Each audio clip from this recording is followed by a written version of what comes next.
In this quick tutorial, I'll show you how to enable live speech on your iPhone 14. Live speech allows your iPhone to speak aloud the text you type during phone calls, FaceTime calls, or in-person conversations. Let's get started. First, open the Settings app on your iPhone. Scroll down and tap Accessibility. Next, scroll to the Speech section and tap Live Speech. Turn on the toggle next to Live Speech. After that, tap Voice to choose the voice you want your iPhone to use.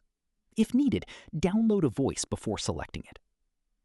Once everything is set up, triple press the side button to open Live Speech. Type your message and tap Send. Your iPhone will read the message aloud using the selected voice. This works during phone calls, FaceTime calls, and in-person conversations. That's it. Now you know how to enable live speech on your iPhone 14. If this video helped, like, subscribe, and thanks for watching.